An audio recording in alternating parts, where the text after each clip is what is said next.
துபாயில ரெண்ட் ஏன் இவ்வளவு அதிகம்? துபாய்க்கு வந்த அப்புறம் 10K 12K ஏன் 15K salary இருந்தாலும் end of the month bank balance 0. இங்க ரீசன் என்னன்னு உங்களுக்கு தெரியுமா? அதுதான் ரெண்ட். இந்த வீடியோல துபாயில ஏன் இவ்வளவு ரெண்ட் அதிகம், ரியல் ரீசன் சிம்பிளா எக்ஸ்பிளைன் பண்றேன். ரீசன்ட்லி நான் கம்யூனிட்டி போஸ்ட் போட்டேன். கொஸ்டின் என்ன கேட்டிருந்தேன் அப்படின்னா 12K salary இருந்தாலும் ஏன் சேவிங்ஸ் இல்ல, இதுதான் கொஸ்டின். இதுல 71% ஆஃப் ஆடியன்ஸ் ஆகிய நீங்க ரெண்ட் தான் ப்ராப்ளம் அப்படின்னு சொல்லியிருந்தீங்க. ஆக்சுவலா பார்க்க போனா இது நியூ ப்ராப்ளம்லாம் இல்ல. நான் ஆல்ரெடி ஒரு வீடியோ பப்ளிஷ் பண்ணிட்டேன். 12K salary இருந்தாலும் சேவிங்ஸ் இல்ல. அதை போய் தவறாம வாட்ச் பண்ணுங்க. லிங்க் டிஸ்கிரிப்ஷன்ல கொடுத்திருக்கேன். உங்களுக்கு அதோட சீரியஸ்னஸ் தெரியும். டுடே இந்த வீடியோல we go deeper why rent is high in Dubai. Real life expenses breakdown. Let's see the reality. Dubai and Sharjah. இப்போ நான் இதுல துபாய் அண்ட் ஷார்ஜா இதோட ஆவரேஜ் ரெண்ட பத்தி தான் பேச போறேன். நான் ஃபர்ஸ்ட் துபாயில இருந்தேன், இப்போ ஷார்ஜாக்கு ஷிஃப்ட் ஆயிருக்கும். அதோட ஃபிளாட்ல இருந்தா உங்களுக்கு இந்த வீடியோ பப்ளிஷ் பண்ணிட்டு இருக்கேன். இது எதனால ஷிஃப்ட் ஆனேன் அப்படிங்கறதுலாம் அடுத்தடுத்து உங்களுக்கு வீடியோ வரும். Stay tuned. First bed space.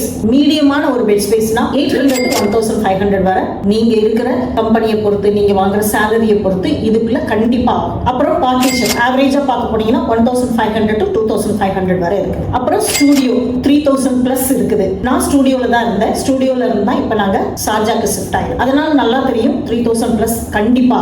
அடுத்தது 1 BHK 4000 to 7000 வரை. 7000 வரலாம் ரெண்ட் கொடுக்குறாங்களான்னு யோசிக்காதீங்க. கொடுக்குறவங்க இருக்கதான் செய்றாங்க, அவ்வளவு சேலரி வாங்குறாங்க. இப்போ ஃபார் எக்ஸாம்பிள் 12K சேலரி, இதுல rent 4000, food 1200 and transport 800, others வந்து ஒரு 500. பேலன்ஸ் ஆல்மோஸ்ட் ரொம்ப லோ அமௌண்ட் தான். இதுக்கும் உங்களுக்கு செலவு இருக்கும். ஓ இவ்வளவு தானா அப்படிலாம் கெஸ் பண்ணிட்டு போகாதீங்க. துபாய் சேலரி பட்ஜெட் பிளானர் அப்படின்னு ஒன்னு எக்ஸல் ஷீட் கிரியேட் பண்ணிருக்கேன். அதை ஃப்ரீயா டவுன்லோட் பண்ணிட்டு உங்களோட எக்ஸாக்ட் எக்ஸ்பென்சஸ் எவ்வளவு அப்படிங்கறத கால்குலேட் பண்ணுங்க. இப்போ இந்த மெயின் क्वेश्चन என்ன அப்படின்னா, அப்போ why ரெண்ட் ஏன் இவ்வளவு ஹையா இருக்குது? இத சிம்பிளா உங்களுக்கு சொல்லணும் அப்படின்னா இதுக்கு ஒரு 6 மெயின் ரீசன் இருக்குது.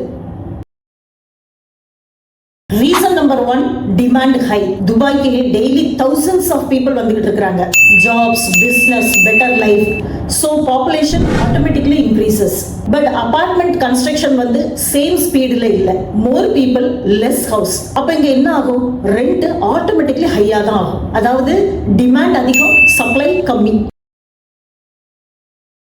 Reason number 2, new people moving to Dubai without planning. இதுல ரொம்ப எக்ஸ்பர்ட்ஸ் என்ன பண்றாங்க அப்படின்னா ஒரு பிளானே இல்லாம ஜஸ்ட் துபாய்க்கு வரேன் அப்படின்னு சொல்லிட்டு வந்திருக்காங்க. இதுல ஃபர்ஸ்ட் அவங்க பண்ற தப்பு என்ன அப்படின்னா அவங்களோட பட்ஜெட்ல கரெக்டா அந்த ரெண்ட்டை வந்து கால்குலேட் பண்ண மாட்டாங்க. அதனாலேயே உங்களுக்காக ஒரு கைடு யூசர் மேனுவல் மாதிரி கிரியேட் பண்ணியிருக்கேன். நீங்க புதுசா UAE-க்கு மூவ் பண்றதுக்கு பிளான் பண்ணிட்டு இருக்கீங்க அப்படின்னாலும் சரி, UAE-ல நீங்க ஆல்ரெடி இப்போ புதுசா வந்திருக்கீங்க அப்படின்னாலும் இதை போய் டவுன்லோட் பண்ணிக்கங்க. இந்த கைடு உங்களுக்கு ரொம்ப யூஸ்ஃபுல்லா இருக்கும். இந்த கைடுல நீங்க என்ன பண்ணணும் என்ன பண்ணக்கூடாது அப்படிங்கறத சிம்பிளா எக்ஸ்பிளைன் பண்ணிருக்கேன். Reason number 3, high salary people effect. துபாயில ஒரு ரியாலிட்டி என்ன அப்படின்னா some people earn 30K 50K even more than 50K. So landlord என்ன பண்ணுவாங்க, இங்க ஹையா பே பண்ண ரெடியா இருக்கவங்கள டார்கெட் பண்ணுவாங்க.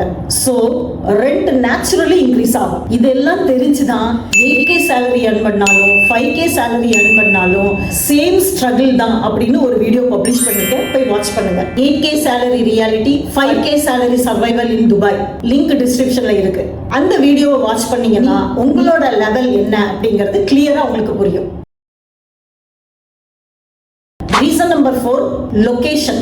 இப்போ இங்க லொகேஷன் ஹியூஜ் ரோல் ப்ளே பண்ணும். ஆபீஸ் பக்கத்துலயே ஸ்டே பண்ணணும் அப்படின்னு ஒரு சில பேர் என்ன பண்றாங்க அப்படின்னா 1000 ஈவன் 2000 கூட கொடுத்து பக்கத்துலயே ஸ்டே பண்றாங்க. இங்க இப்ப சிம்பிள் ட்ரூத் என்ன அப்படின்னா convenience is equal to costly.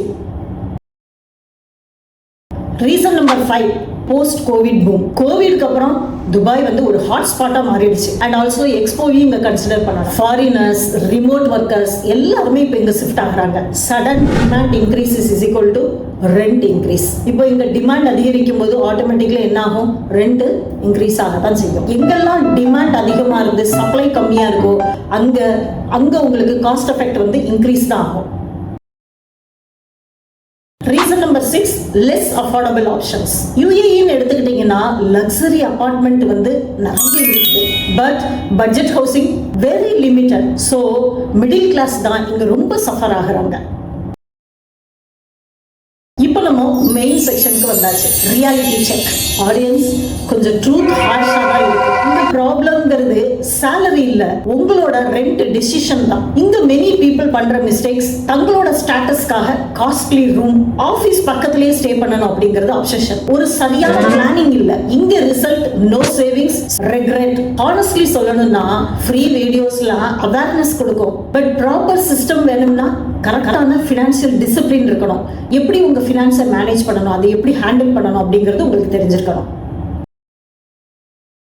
Okay, இப்போ சொல்யூஷன். ப்ராப்ளம் இருந்தா கண்டிப்பா ஒரு சொல்யூஷன் இருக்கும். சரி, அப்போ ரெண்ட் எப்படி நாங்க டிசைட் பண்ணணும், அதுக்கு நாங்க என்ன பண்ணணும், அதுக்கு என்னதான் சொல்யூஷன் அப்படின்னு கேட்டீங்கன்னா, நீங்க ஷேரிங் அகாமடேஷன் சூஸ் பண்ணும்போது ஸ்மார்ட்டா சூஸ் பண்ணுங்க. லொகேஷன் கொஞ்சம் காம்ப்ரமைஸ் பண்ணுங்க. ஆபீஸ் பக்கத்துல தான் ஸ்டே பண்ணுவேன் அப்படின்லாம் பிடிவாதமா இருக்காதீங்க. ரெண்ட் 30% ரூல் ஃபாலோ பண்ணுங்க. Always make a good plan before renting. உங்களுக்கு நான் சீரியஸா சொல்றேன், துபாயில நீங்க செட்டில் ஆகணும் அப்படின்னா ட்ரையல் அண்ட் எரர் இது ரெண்டுத்தையும் நீங்க பண்ணாதீங்க. நான் ஆல்ரெடி ஒரு step by step action guide ஒன்னு கிரியேட் பண்ணிருக்கேன். லிங்க் டிஸ்கிரிப்ஷன்ல கொடுத்திருக்கேன், டவுன்லோட் பண்ணிக்கங்க. ரொம்ப ஈஸியா இருக்கும். என்ன பண்ணணும் என்ன பண்ணக்கூடாது அப்படிங்கறத கிளியரா அதுல கொடுத்திருக்கேன். இதுல காஸ்ட்லி மிஸ்டேக் அவாய்ட் பண்ண டைரக்டா உங்களுக்கு ஹெல்ப்ஃபுல்லா இருக்கும். ஃபைனலா ஒரு யூஸ்ஃபுல்லான லைன். துபாயில சர்வை பண்ணலாம் ஈஸி, பட் சேவ் பண்ணணும் அப்படின்னா உங்களுக்கு நல்ல ஒரு ஸ்ட்ராட்டஜி தெரிஞ்சிருக்கும். ஸ்மார்ட்டா ஸ்ட்ராட்டஜியோட பிளான் பண்ணி நெக்ஸ்ட் லெவலுக்கு மூவ் பண்ணுங்க. உங்களோட பிக்கஸ்ட் எக்ஸ்பென்சஸ் என்ன அப்படிங்கறத எனக்கு கமெண்ட் செக்ஷன்ல தெரியப்படுத்துங்க. இந்த எமிரேட்ஸ் கைட் தமிழ் சேனலை சப்ஸ்கிரைப் பண்ணி வச்சுக்கோங்க. பிகாஸ் இங்க ரியாலிட்டி மட்டும்தான் பேசும். ஓகே, இந்த வீடியோ உங்களுக்கு ரொம்ப யூஸ்ஃபுல்லா இருந்திருக்கும்னு நினைக்கிறேன். லைக் பண்ணி சப்ஸ்கிரைப் பண்ணி என்ன சப்போர்ட் பண்ணுங்க.